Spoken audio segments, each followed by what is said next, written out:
উমর ইবনুল খাত্তাব রাদিয়াল্লাহু তাআলা আনহু বলেন, কাদেম আলান নবী সাল্লাল্লাহু আলাইহি সাল্লাম সাবিয়, আল্লাহর নবীর নিকটে একদল বন্দী মানুষ আসলো, আটকা পড়েছে, বন্দী হয়েছে। অবিহি ইমরাতুন, সেখানে ছিল একজন মহিলা, তাহাল্লাবু তাসিও সাদিওহা, তার বাচ্চা না থাকার কারণে স্তনে দুধ বেশি হয়ে গেছে, মনে হচ্ছে যেন স্তন থেকে দুধ ঝরে পড়বে। তাসা, এমত অবস্থায় মহিলা ছোটাছুটি করছে, কোথায় বাচ্চা পাওয়া যাবে, বাচ্চাকে দুধ খাওয়াবে। ফাওয়াজাদাত সাবিয়ান ফিস সাবিয়ে, হঠাৎ করে সে বন্দীদের মাঝে তার বাচ্চাকে পেয়ে নিয়েছে। ফাখাজাতহু, মহিলা বাচ্চাকে ধরে নিয়েছে। ফাল সাকাতহু বিবাতনিহা, বাচ্চাকে পেটের সাথে জড়িয়ে ধরেছে। ফারজাতহু, তারপর বাচ্চাকে দুধ খাওয়ানো আরম্ভ করেছে। আল্লাহর নবী বললেন, মা তারাও না হাজিহি, সঙ্গী সাথী তোমরা এই মহিলার ব্যাপারে কি মনে করো? আতাতরাও আলাদাহা ফিন্নারে, এই মহিলা কি তার বাচ্চাকে আগুনে নিক্ষেপ করতে পারে? সঙ্গী সাথী কি বলতে চাও? এই মহিলা কি তার বাচ্চাকে আগুনে নিক্ষেপ করতে পারে? বলনা লা, আমরা বললাম জি না, মহিলা তার বাচ্চাকে আগুনে নিক্ষেপ করতে পারে না।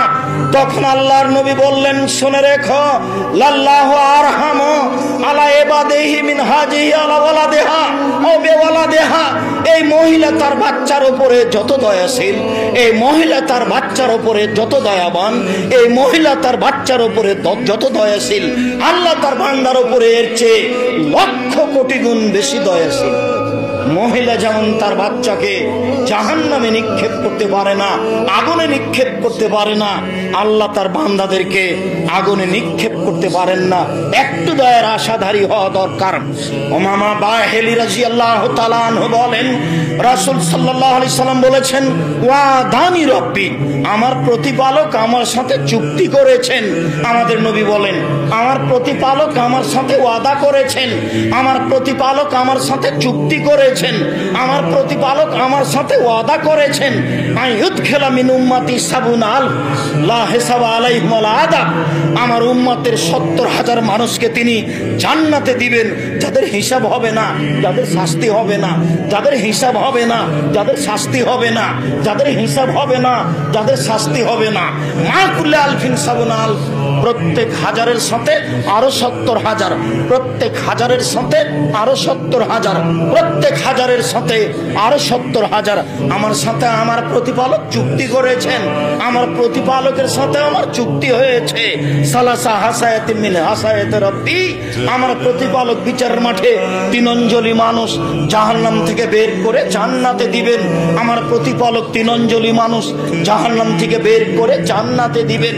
আমার প্রতিপালক ৩ অঞ্জলি মানুষ জাহান্নাম থেকে বের করে জান্নাতে দিবেন। তাই তো ১৬ ভাষার পণ্ডিত ডক্টর শহীদুল্লাহ মাওলানা আব্দুল্লাহিল কাফি আল কুরাইশিকে বলেছিলেন, জনাব, আল্লাহর হাত কি ছোট? আল্লাহর হাত তো জাহান্নামের চেয়ে বড়। যখন আল্লাহ তাআলা তার হাত দিয়ে জাহান্নাম থেকে মানুষকে বের করে জান্নাতে দিবেন, যেহেতু হাত বড়, কাজে জাহান্নামে কোনো মানুষ থাকবে না, সব মানুষ জাহান্নাম থেকে বের হয়ে জান্নাতে চলে আসবে। তখন মাওলানা আব্দুল্লাহিল কাফি আল কুরাইশি রাহিমাহুল্লাহ বলেছিলেন, জনাব শুনুন, আপনার কথা ঠিক, এ কথাই ঠিক যে আল্লাহর হাত জাহান্নামের চেয়ে বড়, এ কথাই ঠিক যে আল্লাহর হাত জাহান্নামের চেয়ে বড়। তবে মনে রাখবেন, অন্তরে ঈমান থাকবে না যার, অঞ্জলিতে আসার সুযোগ হবে না তার। অন্তরে ঈমান থাকবে না যার, জান্নাত অঞ্জলিতে আসার সুযোগ হবে না তার। অন্তরে ঈমান থাকবে না যার, অঞ্জলিতে আসার সুযোগ হবে না তার। সম্মানিত দিনী ভাই বোন, আমাদের নবী মুহাম্মদ সাল্লাল্লাহু আলাইহি সাল্লাম বলেন, আমার সাথে চুক্তি হয়েছে, আল্লাহ আমার উম্মতের মানুষকে এইভাবে জান্নাতে দিবেন। আল্লাহর রহমত অনেক, আল্লাহর রহমত থেকে নিরাশা হতে হবে না। আল্লাহর দয়া রহমত আমরা পাবো ইনশাআল্লাহ। এই আশা রেখে বাকি জীবন তাকে বলতে হবে, রব্বিগফির ওয়ারহাম ওয়া আনতা খায়রুর রাহিমিন, তুমি দয়া করো, তুমি ক্ষমা করো, আন্নী মাসসানিয়া যুরর ওয়া আনতা আরহামুর রাহিমিন, আমি বড় বিপদে, তুমি বড় দয়াবান, আমি বড় বিপদে, তুমি বড় দয়াবান।